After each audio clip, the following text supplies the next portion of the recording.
I think it's very comprehensive and robust. But what I would like to ask Purnima to build on that question, how do you think HR can enable that? Thank you.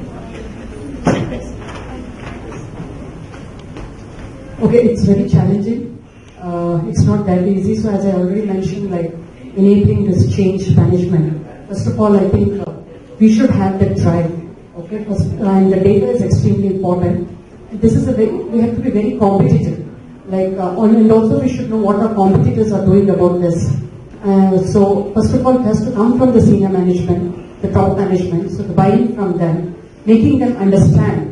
And also telling them, okay, here's the data, this is what we can achieve. So here what's most important is the what, the why, the how, and the when. So explain this to them.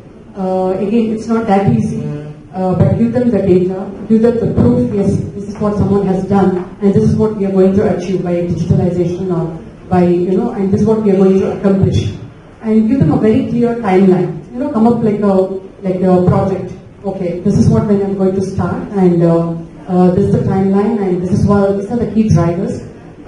This is the responsibility. I mean, who's going to be driving these the action items? Okay, we split it the multiple tasks.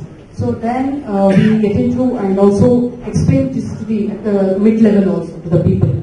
So then again, in turn, they cascade this information to others. So this is how I think HR can enable this. But again, it takes a lot of time and a lot of there'll be a lot of pushback also. And as you know, the company, especially where you have a multi-gender workforce, so you have to deal with different kind of challenges from the millennials as well as even from your mid-level people as well as from your seniors who have like 15 to 20 years of experience in the organization.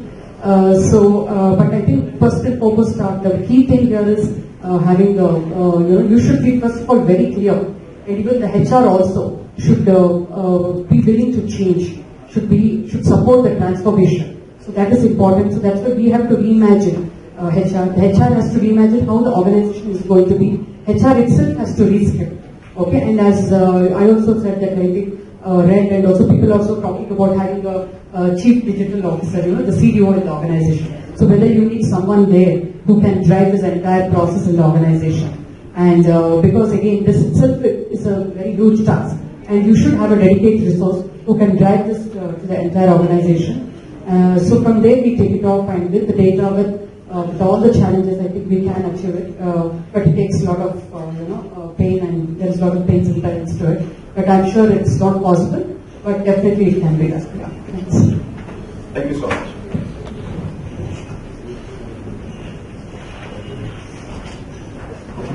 Again, it takes a lot of time and a lot of there'll be a lot of pushback also.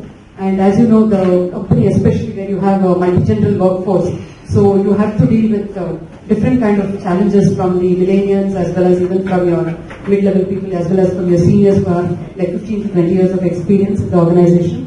But I think first and foremost, the key thing here is having you should be first of all very clear, and even the HR also should be willing to change, should support the transformation. So that is important. So that's why we have to reimagine HR. The HR has to reimagine how the organization is going to be. HR itself has to reskill.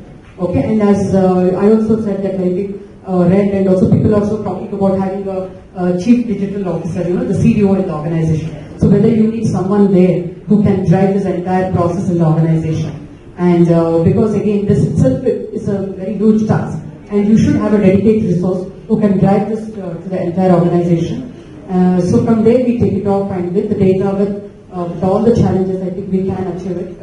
But it takes a lot of pain, and there's a lot of pains and perils to it. But I'm sure it's not possible, but definitely it can be done. Yeah. Thanks.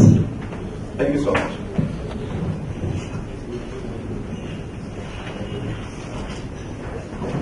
Seconds and cents of closing part.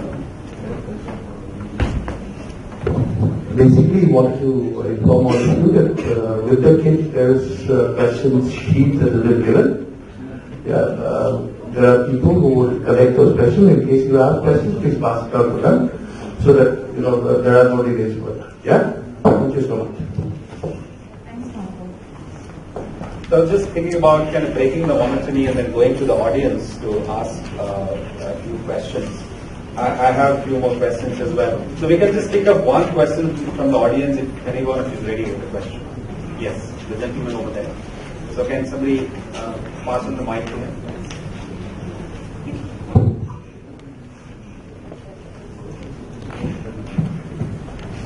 Hi everybody. Do you think in the digitalization world we are losing the human touch? Being an HR, working in a software, working in a HRMIS, we don't connect to the people. That was a more core area of an HR. We don't connect to them in a day-to-day basis. There are people who work from home. There are people who raise the tickets. I heard a ticket giving in a bus, not in the companies or anywhere. But today, when we talk about so people ask to raise the tickets in a application. So how it is relevant to the current world? So I can take. So maybe you can add to that. Okay. Am I audible? So definitely not. I think this is. Just give me one second. Please write down the questions and give it to the moderator. We'll pass it on to the moderator. Okay? Please. Yeah, while moving towards digitalization, we definitely don't want to lose human touch. In fact, we are doing that, even though there are, in my company we are yet to have a complete 100% digitalization. Even if we achieve, what I would like to give an example is about rewards, right? Like we have something called the Spot Awards, that instant gratification which we show. So this, I can as well just send across online, the certificate and send across some gift vouchers and all. But still, what we do is maybe if it's closer to all hands or even in a team meeting, they call upon the employee or the employees who are being rewarded. In person, the head of the team hands over the citation as well as the gift, and everyone applauds and all. So the human touch is always there. We want to be. We as HR, we want to ensure that wherever possible, you talk to person. We want to connect their emotions also. Right? It's not just that everything is online or everything is digitalized. Many companies I know, they don't know who is the HR at all because everything is automated. But not like that. I would, at least from my experience, I would like to say that I ensure that there is human touch. And I also, the other thing what I do is, I think most of us we have this employee engagement survey or the Great Place to Work survey. Other than this, what I do, in fact, just last month I completed is, I meet with each of the teams in different groups, like a batch of 20 to 25 people. I talk to them in person, understand what's going well and what needs improvement, take their feedback, inputs and all that, and in case if someone wants to talk to in person, if they have some opinions. So I do this in person also across the company. And I also travel to other locations and go and meet them. And this I do once a year. So on the human touch, I just wanted to let you know. So that was a very interesting point. So I think the very common scenario at home today, the father, the mother, and then the children, they're all sitting in the same place, sitting in the living room, and each one of them on their WhatsApp, and they're talking to, friends miles away from them. So technology sometimes creates barrier between people, and that technology which brings people together is good technology. Technology which kind of takes people away from each other is obviously not a good technology. So in this digital space, I think there was some research that happened recently, and then the business leaders were asked, what is the most important attribute that is lacking today in people? And the number one attribute that came to the forefront was empathy. So people said today in the digital age, what are young professionals or professionals at large are lacking is empathy. So do you see that as a challenge, and as organizations and HR leaders, do you think there should be a role to play there? Yeah. See, I have been conducting some of the sessions within and outside Oracle, so especially campus to corporate. So last 10, 12 years I've been conducting those programs. But last year or two, I've seen, we have some exercise, where people have to, mention their apprehensions and issues. The two big things I see across campuses, across the new hires is, one is unhappiness, two is loneliness. these two are the bigger. But whereas we say it's a global village, but we don't know our next door apartment owner or the person who stays there. Many times, now the challenge is the outside world we can survive. In Iraq, Syria, elsewhere we can survive, but in our own living room it's difficult. So that has become the unhappiness quotient has increased a lot, significantly. And I am also a certified life coach, and one part of the life coaching is happiness. And there's so much demand that next month I'm doing a full day program on mindfulness. Till now we thought our mind is always full. Now mind has suddenly become empty. And we have to now do a program to bring back somebody's full mind. So those are the big changes, and when I ask these people, why are you not happy, or what can make you happy, I don't know. What is the cause of your unhappiness, I don't know. I only know I'm unhappy. And one person even told me his father retired a few months back, and his salary at retirement was lower than the campus salary that he is getting. So money is also not the source. So then I went into a good, whenever you have questions in HR, one good thing is lots of things are great. So nobody has answers. So we can't say HR is great. I mean the DNA is like that. So then we have IQ, we have SQ, spiritual quotient, we have EQ. So when we don't have answers in IQ, EQ, you have to go into spirituality. Then I went into some Buddhism and all that, and I saw some answers, and I saw a wonderful quote.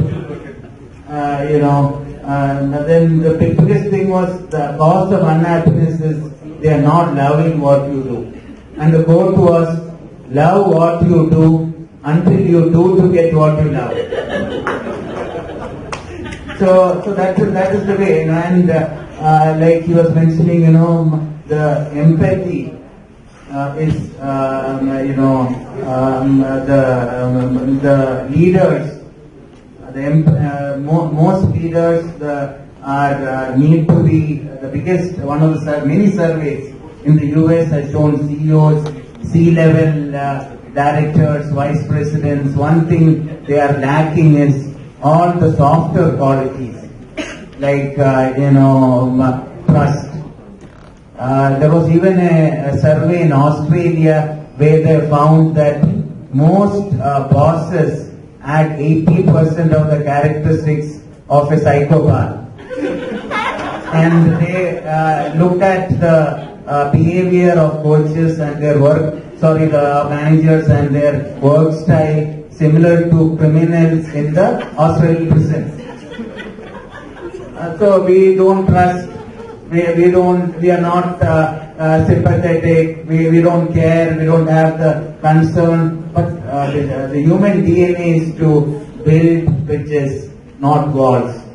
So let us be more, as leaders, as managers, as bosses, as human beings. I think we need to be empathetic. That is more important than being pathetic. Alexander, all I need to say is there are 3 guys who work for an Australian company. 2 of us agree. The guy who is currently working will not agree yet. Well, I think it's a very scary statistic. Most of the bosses being psychopaths. I think this is very scary. At least their behavior style. Behaviors, okay. So we'll shift the topic slightly now and then move into another question. Then this question I would like to ask Meena is, while the whole world is changing, the industry is changing, your organization is changing, you expect your people to change.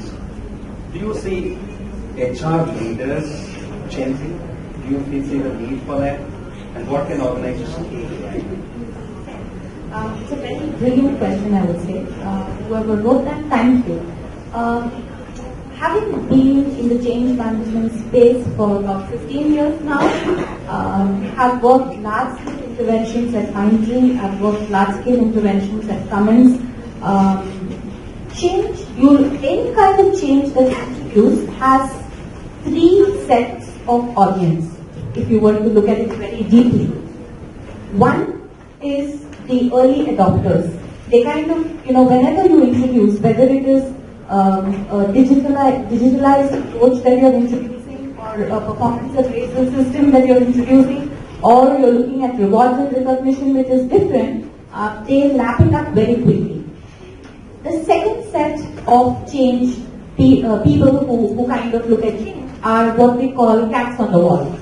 So they will sit on the fence and watch whether the change is going in a positive direction. They'll jump and say, you know what, I also was part of that change. Or they'll sit on the wall, and if they find their initiative failing, they'll say, good, I told you not to go. And see, I didn't go. And the third are the ones who resist change immensely. And like Shrikant said earlier, we have to demand change from them. If change is established, we need to demand. And the question whether HR should change and look at it from a different lens needs a deeper needs a deeper understanding.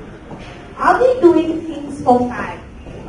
Privately, you will find several times over that many initiatives run in organizations are because I love something. I want to show on my CV that I've done something different. But are you really reflecting whether the organization and the people need it? That's the first question that should trigger the change process in an organization. Have you studied the need well? 2, you have to be the change yourself. It's an old quote which Ganjiji said, but that applies whether it is home, marriages, or at the workplace. For being a change agent, you have to be the change yourself. So, are you complying? Are you happy with the change you're bringing about? Lastly, for any change intervention to succeed, you have to be happy with the change that is happening in the organization. At Grizzlecode, we've introduced a 10-minute happiness module. And essentially, that's because 82% of our population is Gen Y. Unclear, I won't generalize that, but essentially, not very sure about the direction they want to take in many things, and are they completely holistic about what they want in terms of change in the organization? No. So if you look at it, I think HR will play a significant role as change agents, much more than any other role in the years to come, given the fact that digitalization will be order. That's my view. So may I stay with you for a couple of minutes more, because the next question is related to change that you talked about. So the question that I think one of our delegates has asked is, how do you measure change? What are the tangible success measures of change? So any metric in the globe, I'm going to signal that it's 10 minutes down the line and we'll have to close, so I'm going to add and wrap this up quickly. Anything that you can measure globally has only 4 parameters. Either the change has to be in the form of cost, or it has to be quantity, or it has to be quality, or it has to be time. The effectiveness of any change can be measured. When it comes to change in people, that's probably the reason there's no one single instrument that can measure training effectiveness till date. And people are grappling with it because people are subjective. And do we need to measure everything that changes? My answer to that is no. Sometimes it's okay to let people be. It's okay to allow them to give the time to change. So if there is one metric that we would like to focus, then I think it should be the adoption metric itself. So, a dipstick that, goes back to them asking, are you okay with the change or not? And seeing what is the behavior that we need to build in them for adopting the process of change. That will be the most critical thing. And not necessarily that you have to have metrics for every change. That's how the world is moving. But understand fundamentally that it's people and they will take time to change. And probably one metric will be, another metric I can think of is the time that an organization is taking to change. I think those two will be the binding factors for us to measure change. great insights from Meena coming in. I think we just have about 7-8 minutes left, so we have time for 2 questions. I just want to add, well, I still wait anything other than 500 and 1000 is the change, and that's the key.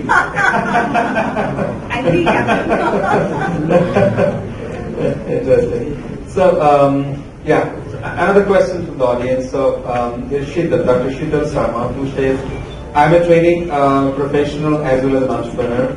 So, should I start preparing training programs on robotics, automation, and digital? So, any of the panelists would like to take this question? No. I think that's the biggest thing we should learn. Don't jump to anything that is coming very new. It's like, some of us, when a new car is launched, the family, kind of jumps and deep dives and goes and buys the new one because they feel proud. My husband feels very proud to buy a new car. And every time I let him hang in there, 10% will say the car has got tweaks and it's got, just wait till, so be a cat on the wall when it comes to even designing your programs right now. Hang in there to see where it is headed, whether it's really required. I think that's more important. See the necessity, and there are multiple aspects you can design. For instance, the most important thing that the world needs today is how to be happy, how to be contented with lots of things you have. I think if we as HR professionals are able to make that change in organizations, that will be a big leap. Digitalization comes next, in my view. I leave it to Alex. Yeah, so I have a contrarian view. Always in HR, it's good to have, like Srikanth said, it's easy to bring 100 machines together, or to bring 2 HR professions would be very tough. So unfortunately, we have 4 HR professions sitting here without fighting. So, I would say once you have an informed, if it is like based on, now I have to talk in machine learning language, so it's all be a bit algorithmic and things like that. Even if I'm out of rhythm, excuse me. It's the first mover advantage. Whether you look at artificial intelligence, wearables, machine learning, or analytics, predictive analytics. These are all already in things, cutting edge and next technology. So you want to ride the wave, ride the surf. There is a risk, but then people who take risk win the most. Than if you're going to be the second mover or third mover. Like many companies are the first movers. So I think you need to make a good business plan, and if you get enough venture capital, proceed. Anyway, it's not your money. I think I'd like to add something to Alex.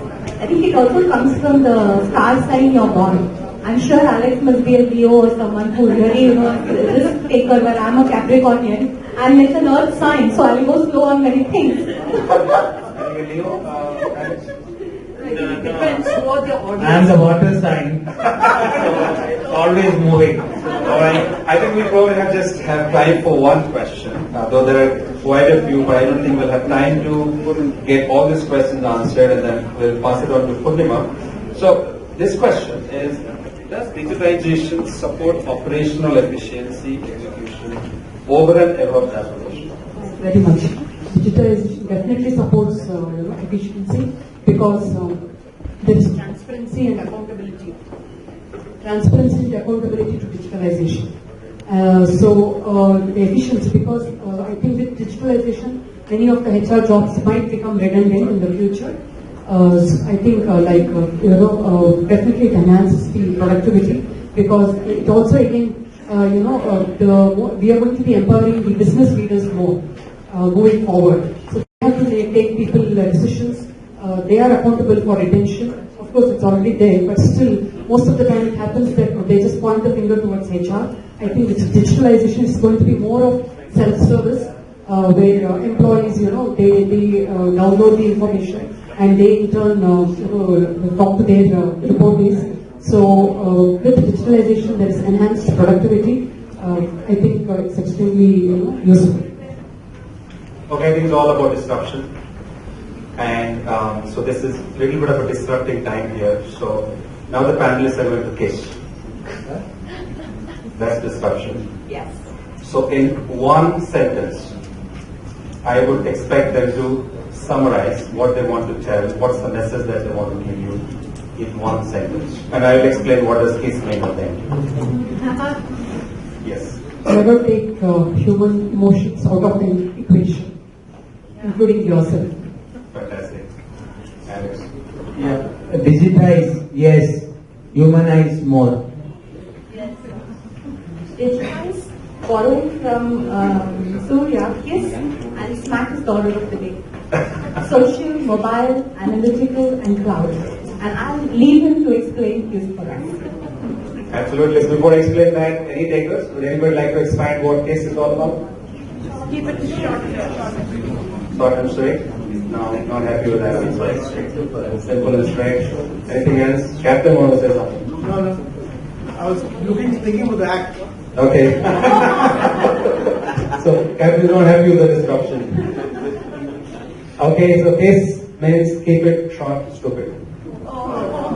Well, the panelists are not stupid here anyway, but that's one way of complimenting the panel. So thank you very much, Purnima, Alex, and Mia. Wonderful perspectives. I'm sure the audience benefited a lot from this. Thank you very much.